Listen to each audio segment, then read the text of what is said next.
Hello friends, स्वागत है आपका एक बार फिर से अपने यूट्यूब चैनल नॉलेज में। बीएलओ ऐप पर एक न्यू अपडेट आया है, डीएससी डेमोग्राफिक सिमिलर एंट्री। तो ये डीएससी आपको कैसे कंप्लीट करनी है, इसकी एंट्री कैसे करनी है, इसे निस्तारित कैसे करना है और डीएससी आपको पूरी तरह से कैसे हटानी है, आज की पूरी प्रोसेस यही है। सबसे पहले आपको प्ले स्टोर पर जाके बीएलओ ऐप को सबसे पहले अपडेट कर लेना है। अपडेट करने से क्या होगा, उसमें जो भी न्यू फीचर होंगे वो सारे के सारे आ जाएंगे। जैसे आप अपडेट करने के बाद इसे ओपन करेंगे तो आपको नीचे आना है।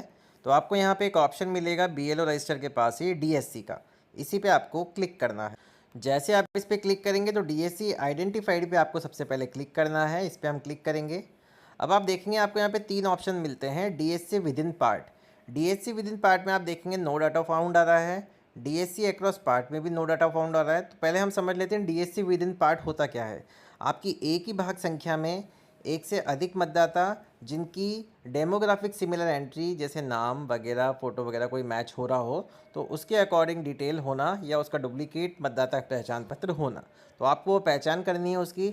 डीएससी अक्रॉस पार्ट मतलब एक ही विधानसभा के अंदर कुछ मतदाता ऐसे जिनकी डेमोग्राफिक सिमिलर एंट्री मैच हो रही हो, तो वो पार्ट आपको यहाँ पे डीएससी अक्रॉस में आते हैं। और यहाँ पे डीएससी अक्रॉस एसी मतलब अलग अलग विधानसभाओं में आपको यहाँ पे डेमोग्राफिक सिमिलर एंट्री आपकी भाग संख्या से रिलेटेड कोई मिलती है तो आपको यहाँ पे डिटेल में वो शो होगी और आपको उसको कंप्लीट करना है, वेरीफाई करना है कहीं यही मतदाता का वोटर आईडी में नाम कहीं और तो नहीं ऐड है। ये आपको ध्यान रखने वाली बातें हैं। साथ ही साथ अब हम यहाँ पे बात करेंगे डीएससी अक्रॉस एसी, क्योंकि दोनों यहाँ पे मेरे नील है, आपके हो सकती है, तो आप चेक करिए। डीएससी अक्रॉस एसी पे क्लिक करेंगे तो आप देखेंगे क्लस्टर आईडी है, नेम आ गया है। तो बहुत सारे आपको यहाँ पे मिल जाएंगे जो भी आपके 51 डीएससी मेरे आइए टोटल। तो इन सभी को मुझे क्लियर करना है। तो अब ये क्लियर कैसे करेंगे आप लोग, आज की पूरी प्रोसेस यही है। अगर आपने चैनल को अभी तक सब्सक्राइब नहीं किया है तो वो कर लीजिए सबसे पहले, साथ ही साथ नोटिफिकेशन के बटन को ज़रूर ऑन रखें। इसके बाद हम यहाँ पे बैक चलेंगे वापस से। बैक जाने के बाद आपको यहाँ पे डीएससी आइडेंटिफाइड वाला ऑप्शन हमने समझ लिया। अब चेकलिस्ट सबमिशन का हमारे पास एक ऑप्शन आता है, इस पर हम क्लिक करेंगे। जैसे ही इस पर क्लिक करेंगे तो अब आप देखेंगे पेंडिंग, पेंडिंग में आपके पास वही सारे डेटा शो हो जाएंगे जो पहले हो रहे, जो हमने डीएससी अक्रॉस एसी में देखे थे। ये सारे डेटा वही हैं जो हमारे पास शो हो रहे थे, वही 51 के 51 है, आप देख सकते हैं। अब आपको क्या करना है, जिसको भी आपको कंप्लीट करना है, कंप्लीट करने के लिए आपको क्या करना होगा, जैसे सीरियल नंबर 4 मुझे कंप्लीट करना है तो इस पर हम क्लिक करेंगे। जैसे इस पर क्लिक करेंगे तो आप देखेंगे डेमोग्राफिक सिमिलर एंट्री जो कि डीएससी अक्रॉस एसी है, मतलब अलग अलग विधानसभाओं से आई हुई है, क्योंकि आप देख सकते हैं ये कोटा की है और ये जयपुर की है, तो अलग अलग विधानसभा हो गई। तो यहाँ पे आप देखेंगे अब आपकी जो भी यहाँ पे पहला मतदाता है वो यहाँ पे आसमानी कलर में आपको यहाँ पे शो हो रहा है उसकी पट्टी पीछे की, तो इसका मतलब ये आपकी भाग संख्या का मतदाता है। और नीचे वाला है वो अदर भाग संख्या का है या अदर विधानसभा से आया है आपके पास। इसका कुछ डाटा मैच हो सकता है, जैसे फ़ोटो मैच हो सकता है, नेम मैच हो सकता है, पिता का नाम मैच हो सकता है, एज मैच हो सकता है। तो ये चीज़ें मैच होने पर सिस्टम जो है बीएलओ ऐप का वो ऑटोमेटिक यहाँ पे ऐसे ऐसे मतदाताओं को शो कर देगा जिनके नेम यहाँ पे आपको सेम एज इट इज़ मिलेंगे। तो ये एक से अधिक, मतलब आप यहाँ देख रहे हैं ये तो सिर्फ एक ही आया है, इसमें आपको एक से अधिक डेटा मिलेंगे, मैं आपको वो भी दिखाऊंगा। अब इसको कंप्लीट कैसे करना है वो सबसे पहले समझते हैं हम। सबसे पहले इसी वाले ऊपर वाले ऑप्शन पे क्लिक करेंगे। इस पर क्लिक करने के बाद इसकी डिटेल हमारे सामने ओपन हो जाएगी। इसको थोड़ा सा स्क्रॉल करेंगे। स्क्रॉल करने के बाद रिक्वेस्ट रेस्पॉन्स ऑफ फॉर्मेट ए, ये मैंडेटरी नहीं है, इसे आप भूल जाइए, इसे अपलोड नहीं करना है। तो ये आपके एरिया का मतदाता है, तो आपको अगर ये अभी भी आपके मतदाता में या मतलब एरिया में रहता है तो आपको रिमार्क में डालना है रिटेन। रिमार्क में हम डालेंगे रिटेन क्योंकि हमारा ही मतदाता है, और ओरिजिनल है तो ओरिजिनल पे क्लिक करेंगे और नीचे भी आपको रिटेन पे यहाँ पे रिमार्क में रिटेन डालना है। रिटेन डालने से क्या होगा, इसका रिटेन का मतलब होता है बनाए रखना, मतलब हमारी भाग संख्या में ही इसको हमें रखना है। तो हम इसको यहाँ पे सिंपल सबमिट कर देंगे। इन केस इस मतदाता की डेथ हो जाती, एब्सेंट हो जाता, शिफ्ट हो जाता, तो हम ऊपर रिमार्क में डालते डिलीट। डिलीट ऊपर का वहाँ पे हमारे पास रिमार्क होता, और नीचे भी हम यहाँ पे जैसे इसकी कैटेगरी वाइज डिवाइड कर देते इसको। जैसे मान लीजिए अगर हम ऊपर लिखते डिलीट तो नीचे ये मतदाता मान लीजिए एब्सेंट हो गया है, शिफ्टेड हो गया है, डेड हो गया, तो वो वाला रीज़न हमें यहाँ पे रिमार्क में सेलेक्ट करना था। लेकिन इन केस ये हमारा ओरिजिनल मतदाता है, वहीं रहता है सेम मकान में, तो हमें इसको यहाँ पे सबमिट बटन पे क्लिक करें।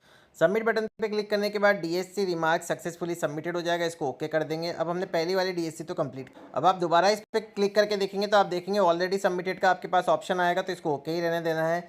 अब हम चलेंगे नीचे वाले मतदाता के पास जो अदर विधानसभा का, हमने कंफर्म कर लिया कि भाई ये मतदाता वो नहीं है, दोनों की सिमिलर एंट्रीज अलग अलग हैं। तो नीचे वाले ऑप्शन पे हम क्लिक कर, नीचे वाले मतदाता पे क्लिक करने के बाद आपको एक्शन का बटन मिलेगा। इसमें दो ऑप्शन मिलते हैं, नो इन्फॉर्मेशन और डुप्लीकेट।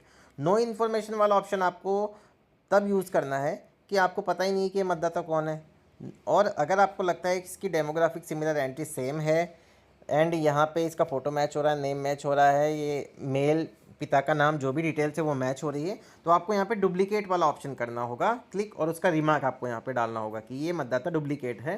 तो आप यहाँ पे डुप्लीकेट का रिमार्क डालेंगे। लेकिन आपको कोई इन्फॉर्मेशन नहीं है तो आप यहाँ पे सिंपल रिमार्क में टाइप करेंगे नो इन्फॉर्मेशन। अब इसको हम यहाँ से सबमिट बटन पर क्लिक करेंगे। सबमिट बटन पे क्लिक करते हैं डीएससी रिमार्क सक्सेसफुली सबमिटेड का ऑप्शन आएगा। मैंने थोड़ी सी इन्फॉर्मेशन ब्लर की हुई है क्योंकि ये पर्सनल इन्फॉर्मेशन है, इस वजह से इसको ओके कर देंगे। ओके करने के बाद अब आपने जो डेटा कंप्लीट किया है वो आपको यहाँ पे कंप्लीटेड में मिलेगा। तो इस कंप्लीटेड वाले ऑप्शन पे क्लिक करेंगे तो आप देखेंगे जिस भी मतदाता का हमने यहाँ पे डीएससी कंप्लीट किया, निस्तारित किया, वो पेंडेंसी से हटके कंप्लीट में पहुँच चुका है। अब आपको वापस से पेंडिंग वाले में जाना है। अब मैं आपको बताऊँगा कि एक ही मतदाता के साथ कितने सारे मतदाता यहाँ पर शो हो रहे हैं। फर्स्ट वाले ऑप्शन पे हम क्लिक करेंगे तो फर्स्ट वाले ऑप्शन पे क्लिक करने के बाद ये पहला मतदाता आपका है। तो अब इसकी सिमिलर एंट्रीज़ यहाँ पे देख सकते हैं, एपिक नंबर, यहाँ पे इसका नेम, फादर नेम, जो भी यहाँ पे मैच हो रहा होगा, तो सिस्टम ने हमारे साथ इतने सारे मतदाता यहाँ पे शो कर दिए। अब आपको वन बाय वन, जैसे ये मतदाता आपका ओरिजिनल है तो इसको यहाँ पे रिमार्क डालना है आपको। दोनों में हमने रिमार्क डाल दिया है, ओरिजिनल डाल देंगे। इन केस आपको पता चलता है मतदाता शिफ्ट हो गया तो ऊपर डिलीट का ऑप्शन डालना है रिमार्क में, और नीचे आपको एब्सेंट, शिफ्टेड या डेट, जो भी रीज़न है वो डालना है। अभी हम इसको यहाँ से सबमिट कर देंगे। सबमिट करने के बाद डीएससी रिमार्क सक्सेसफुली का मैसेज आएगा। अब इसको आपको इसके नीचे वाले मतदाता को वापस से ओपन करना है, इस पर क्लिक। अब इस मतदाता के बारे में कोई इन्फॉर्मेशन नहीं है तो आपको सिंपल यहाँ पे नो इन्फॉर्मेशन टाइप कर देना है। नो इन्फॉर्मेशन टाइप करने के बाद इसको सबमिट कर देंगे। सबमिट करने के बाद अब आप इसको स्क्रॉल करेंगे तो आप देखेंगे कितने मतदाता आपको यहाँ पे शो हो रहे हैं। इन सभी को आपको यहाँ पे one by one no information करते जाना है और इनकी एंट्री आपको करते जाना है। तो ये पूरी प्रोसेस है कि आपको बीएलओ ऐप में डीएससी को क्लियर कैसे करना है, उसकी एंट्री कैसे करनी है। अगर आपको वीडियो पसंद आया हो तो प्लीज़ चैनल को सबसे पहले सब्सक्राइब करें, वीडियो को लाइक और शेयर करना ना भूलें। Thank you so much.